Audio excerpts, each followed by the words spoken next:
PMC ప్రేక్షకులందరికీ నా నమస్కారం.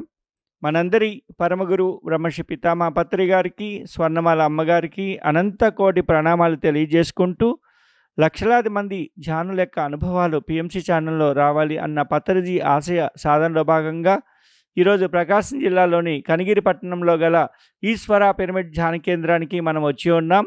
ఈరోజు వారి యొక్క ధ్యాన అనుభవాల్ని పంచడానికి ఈశ్వర పిరమిడ్ ధ్యాన కేంద్రం ఆర్గనైజర్ ప్రసాదరావు గారు వచ్చి ఉన్నారు. వారి యొక్క ధ్యాన అనుభవాల్ని వారి యొక్క మాటల్లో మనం పంచుకోబోతూ ఉన్నాం. నమస్తే సార్. నమస్తే సార్. సార్, మీ పేరు, మీ ఊరు, మీ కుటుంబ నేపథ్యము, మీ విద్యాభ్యాసము, మీ వృత్తి, వాటి గురించి తెలియచేయండి. నా పేరు ప్రసాద్. మాది కనిగిరి గ్రామము. కుటుంబము మాకు ఇద్దరు పిల్లలు. మేము ఈ ధ్యానంలోకి వచ్చి సుమారు 10 సంవత్సరాలైంది. నేను డిగ్రీ చేశాను. నేను బిజినెస్ చేస్తున్నాను. సార్, మీరు ఎప్పుడు ధ్యానంలోకి వచ్చారు? ఎవరి ద్వారా మీకు ధ్యాన పరిచయం జరిగింది? ధ్యానానికి ముందు మీ జీవితం ఎలా ఉండేది? ధ్యానంలోకి వచ్చిన తర్వాత ఎలా ఉంది? నేను వాస్తవంగా 10 సంవత్సరాల నుంచి ఈ ధ్యాన మార్గంలో ఉన్నాను. కానీ నేను రెగ్యులర్గా 4 సంవత్సరాల నుంచి ఈ ధ్యానము రెగ్యులర్గా చేస్తున్నాను. ఒక విధంగా నాకు పరిచయం చేసినది మా మిస్సెస్ ద్వారానే నాకు ఇది పరిచయం అయింది. ఆమె ఈ ధ్యాన మార్గంలో ఉండటం వల్ల రోజు ఆమె చేసేటటువంటి ఆ ధ్యానాన్ని నేను చూడటం ద్వారా నేను కూడా ఇన్స్పైర్ అయ్యి కొంతకాలానికి ఈ ధ్యానంలోకి వచ్చాను సార్. ధ్యానంలోకి రాకముందు ఏదో వెలితిగా ఉండేది. కోపము, చిరాకు ఇవన్నీ కూడా ఉండేవి. కానీ ఈ ధ్యాన మార్గంలోకి వచ్చిన తర్వాత సత్యమేంది సబ్జెక్టు మనకి, అంటే మనం ఏదైనా ఇన్సిడెంట్ మనము ఫేస్ చేశామంటే దానికి నా వాస్తవానికి నేనే కారణం కదా అనే జ్ఞానాన్ని నేను తెలుసుకున్నాను. గతంలో నేను వాళ్ళకి ఏదో చేశాను కాబట్టే ఆ కర్మ అనేది ఇప్పుడు నేను అనుభవిస్తున్నాను అనే సత్యాన్ని నేను తెలుసుకున్నాను. అది మాకు రెగ్యులర్గా ఇక్కడ వస్తున్నటువంటి వంశీ మాస్టరుతో పరిచయం ద్వారా ఆయన యొక్క జ్ఞాన బోధనలను వినటం ద్వారా మేము ఆ సబ్జెక్టుని తెలుసుకోగలిగాను. సార్, ధ్యానం వల్ల ఆరోగ్యం, ధ్యానం వల్ల మానసిక ప్రశాంతత, ధ్యానం వల్ల ఆనందం అంటారు కదా, మీలో ఎలాంటి మార్పులు కలిగినాయి? నిజమే. నేను కూడా ఈ ధ్యానానికి రాకముందు వీళ్ళు అనుభవాలు ధ్యానంలోకి వచ్చిన తర్వాత మాకు అయిపోయినాయి ఇవ్వయినాయి అంటుంటే ఇది సాధ్యమా, నిజంగా ఇంతమంది డాక్టర్స్ వేస్ట్ కదా అనుకున్నాను. కానీ ఈ ధ్యానంలోకి వచ్చిన తర్వాత మన సాధన ద్వారా ఎటువంటి జబ్బునైనా మనము పోగొట్టుకోవచ్చు అని నేను ఈ ధ్యానం ద్వారా తెలుసుకున్నాను. ఒక్కసారి సడన్గా కళ్ళు తిరుగుతాయి. కళ్ళు తిరిగి 20 మినిట్స్ నేను ఆ కళ్ళు తిరిగినప్పుడు ఎంబడే నేను రెస్ట్ తీసుకోవాలి. అంత సిట్యువేషన్లో నేను ఈ ధ్యానంలోకి చేసుకోవటం ద్వారా నాది చాలా వరకు క్యూర్ అయిపోయింది. మానసికంగా ఇది చాలా అద్భుతమైనటువంటి ప్రక్రియ. అంటే ఈ ధ్యానం చేయటం వల్ల మనలో ఉన్నటువంటి ఆ నెగటివ్ ఎనర్జీస్ అన్నీ బయటికి వెళ్ళిపోవటం వల్ల మనలో మొత్తం ఆ పాజిటివ్ ఎనర్జీసే ఉండటం వల్ల, పాజిటివ్ థింకింగ్ ఉండటం వల్ల మనము ఎటువంటి కష్టాన్నైనా మనం భరించగలిగే స్థితికి వచ్చి మనమంతా నిరంతరము, అంటే ప్రతిరోజు ఉదయం నుంచి మళ్ళీ తెల్లవారేదాకా ఎంతో ఆనందంగా ఉండగలుగుతున్నామంటే ఈ ధ్యానము, సజ్జన సాంగత్యమే నాకు ఎంతో ఉపయోగపడిందని నేను చెప్పగలుగుతాను. ధ్యానంలోకి వచ్చిన తర్వాత మీ ఆర్థిక స్థితిగతుల్లో ఎలాంటి మార్పులు వచ్చినాయి? అలానే మిగతా ప్రాణికోటితోటి ఏ విధంగా జీవించగలుగుతున్నారు? ఆర్థిక స్థితిగతులు అంటే మొదటి నుంచి మా కుటుంబము అంతో ఎంతో ఉన్నతమైన కుటుంబమే కాబట్టి దాంట్లో ఎటువంటి మార్పు అయితే లేదు. కానీ ఇతరులను చూసి మనము ఈర్షపడటము, వాళ్ళకు అంతుందే ఇంతుందే నాకు లేదే అనే భావన అంతకుముందు ఉండేది. నేను ఇంతగా కష్టపడుతున్నాను, మరి నాకు వాళ్ళలాగా కలగట్లేదు అనేటటువంటి ఆ స్థితిలో ఉండేవాడిని. ఎప్పుడైతే ఈ జ్ఞానంలోకి వచ్చానో మనకి భగవంతుడు ఎప్పుడు ఇవ్వాలో అప్పుడు ఇస్తాడు. అందరితో కూడా అంటే ప్రతి ఒక్కళ్ళలో దైవాన్నే మనము చూడగలుగుతున్నాం. అంతకుముందు వాడు వేరు నేను వేరు అనుకునే వాళ్ళము, ఇప్పుడు ఆ స్థితి అనేది బయటపడిపోయింది.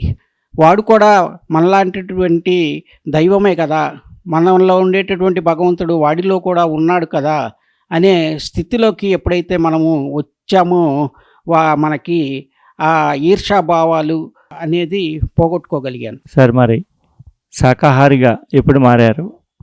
శాకాహారిగా మారకముందు మీ యొక్క ఆలోచనలు, భావోద్వేగాలు ఎలా ఉండేవి, ఇప్పుడు ఎలా ఉన్నాయి? శాకాహారిగా అంటే మొదటి నుంచి మాది శాకాహారి కుటుంబమే, కానీ కొంత అలవాటైతే ఉన్నది.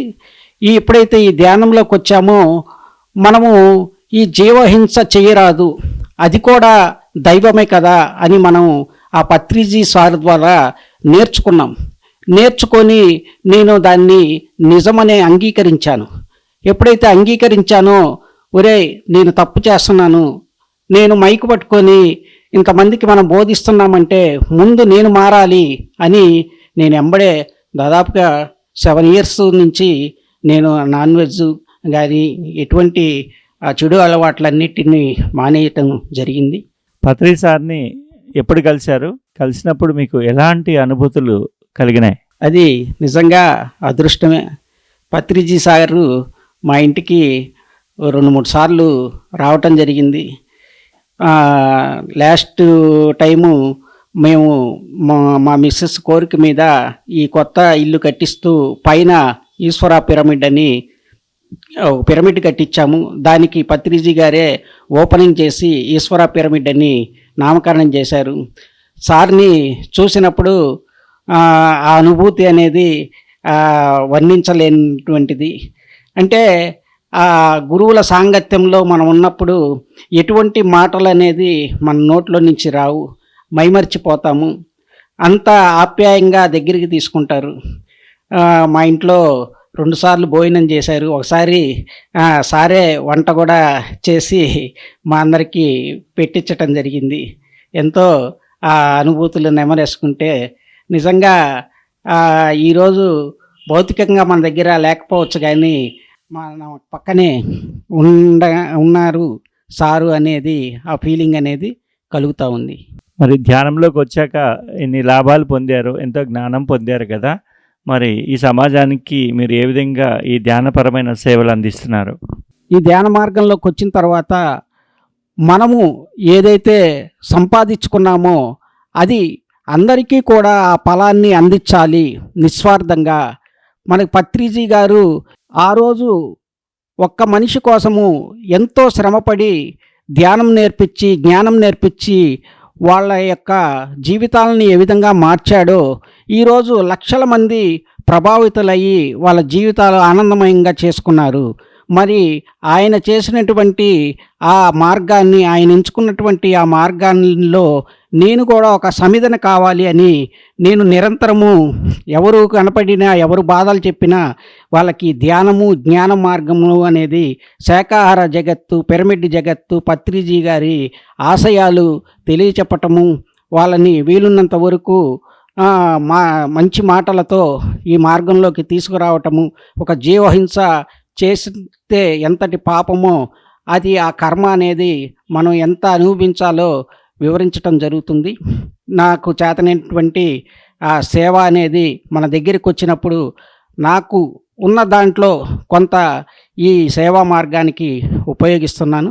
సార్, పిఎంసి ఛానల్ గురించి మీ మాటల్లో, పిఎంసి ఈరోజు సమాజాన్ని ఏ విధంగా ప్రభావితం చేస్తుంది, ఎలాంటి కార్యక్రమాలు మిమ్మల్ని ఆకర్షిస్తూ ఉన్నాయి, పిఎంసి ఛానల్కి మీ యొక్క సహాయ సహకారాల గురించి కూడా. మనం ఛానల్స్ ఓపెన్ చేస్తే భక్తి మార్గంలో బోధించేటటువంటి ఛానల్స్ చాలా ఉన్నాయి, కానీ జ్ఞాన మార్గంలో బోధించేటటువంటి ఛానల్ మనకి ఆ పత్రిజీ గారు అందించినటువంటి పిఎంసి ఛానల్. ఉదయాన్నే లేయంగానే మా కనిగిరి గ్రామంలో 97 పెట్టేస్తాను నేను. పెట్టంగానే పిఎంసి ఛానల్ వచ్చేస్తుంది. నిరంతరము ఇప్పుడు సాయిబాబా గుడికి వెళ్తాము, అక్కడ మనము ఏకాదశ సూత్రాలు ఉన్నాయి, 11 ఏకాదశ సూత్రాలు. చిన్నప్పటి నుంచి కొంచెం నాకు భక్తి ఎక్కువే, వెళ్ళేవాడిని, చదివేవాడిని. కానీ షిరిడి ప్రవేశమే సర్వదుఃఖ పరిహారము అని చదువుతాం అక్కడ. అంటే మనం షిరిడి వెళ్తే అక్కడ నాకు ఆ పాపాలు పోతాయని అనుకునేవాడిని. కానీ మన లోపల ఉండేటటువంటి ఆ భగవంతుణ్ణి ధ్యానించాలి అనేది ఈ జ్ఞాన మార్గంలోకి వచ్చినాకే నాకు అర్థమైంది. ఇట్లాంటివన్నీ మనము ఆ జ్ఞాన కోణంలో మనకి భక్తి మార్గంలో ఉండేటటువంటి అంతర్లీనంగా ఉన్నటువంటి ఆ జ్ఞాన కోణం అనేది అర్థమవుతుంది ఈ గురు సాంగత్యం వల్ల. ఆ నిరంతరము ఆ పిఎంసి ఛానల్లో వచ్చేటటువంటి ఆ శాస్త్రి గారు ఆ క్వశ్చన్ ఆన్సర్స్ నేను ఎక్కువగా ఇష్టంగా చూస్తుండేవాడిని.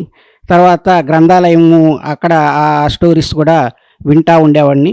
ఎప్పుడు నేను ఇంటికి వస్తే ఉదయాన్నే మటుకు కంపల్సరీగా పిఎంసి ఛానల్ కాసేపు చూస్తాను. తర్వాత మనకి సెల్లో కూడా యూట్యూబ్లో ఆ పిఎంసి ఛానల్ చూస్తూ ఆ పత్రిజీ గారు చెప్పేటటువంటి ఆ బోధనలు వింటూ ఉంటాను. సమాజానికి ఈ ధ్యానము సహకారం గురించి ఏ విధంగా ఉపయోగపడుతుంది మీ మాటల్లో? ఖచ్చితంగా ఇది శాకాహారము అంటే మనకి భగవంతుడు ఈ శరీరాన్ని ఇచ్చింది, మనకి తినవలసిన ఆహారం ఏందో అనేది భగవంతుడు నిర్దేశించి కిందకి పంపించాడు. కానీ మనం అది మర్చిపోయి ఆ జంతు మాంసము భుజిస్తున్నాము. కానీ నిజంగా మనం భుజించాల్సింది ఆ శాకాహారమే. మన దేహానికి ఆ శాకాహారమే అనేది కరెక్టు అనేది తెలుసుకున్నాము. తర్వాత ఈ జ్ఞాన మార్గము అనేది ఎంతో ప్రజల్ని అజ్ఞానం నుంచి జ్ఞానం వైపుకి మార్చటానికి ఎంతో ఉపయోగపడుతుంది. ఈరోజు హింస అనేది ఎంత ప్రబలిపోతుందో మనం చూస్తున్నాము. ఎందుకని వాడు మనిషే, మనము మనిషే, ఎందుకు వాడు ఆ విధంగా కత్తితో పొడిచి సొంత భార్యని, తల్లిని, తండ్రిని, కొడుకుని బావిల్లో వేసి చంపటం మనం నిత్యం చూస్తూనే ఉన్నాం. ఎందుకు? వాళ్ళకి ఆ జ్ఞానం లేకే. ఎప్పుడైతే ఆ జ్ఞానాన్ని అందించామో వాళ్ళు కూడా నారాయణుడైతారు అని మనం ఖచ్చితంగా చెప్పగలము. ఆంజనేయ స్వామి వానరుడు నుంచి భగవంతుడు అవ్వంగా లేనిది మనము జ్ఞానాన్ని నేర్చుకొని మనం కూడా భగవంతులను కాలేమా? ఎప్పుడైతే ఆ జ్ఞానం లేకే వాళ్ళు ఆ విధంగా హింసా ప్రవృత్తిలో ఉన్నారు, ఎప్పుడైతే ఈ జ్ఞానాన్ని మనం బోధించగలుగుతామో అందరూ కూడా భగవంతులే అవుతారు. చూశారు కదా మిత్రులారా, ప్రసాద్ గారి యొక్క ధ్యాన అనుభవాలు ఎంత అద్భుతంగా ఉన్నాయో. సో ఇంత అద్భుతమైనటువంటి ధ్యాన అనుభవాల్ని, జ్ఞానాన్ని వారు మనకి పంచినందుకు మన పిఎంసి ప్రేక్షకులందరి తరపున హృదయపూర్వకమైనటువంటి ధన్యవాదాలు సార్. థ్యాంక్ యూ సార్, మీకు కూడా ధన్యవాదాలు. నాకు ఈ అవకాశం ఇచ్చినటువంటి బ్రహ్మర్షి పితామహ పత్రిజీ గారికి, పిఎంసి ఛానల్ వారికి నా శతకోటి నమస్కారాలు. Thank you.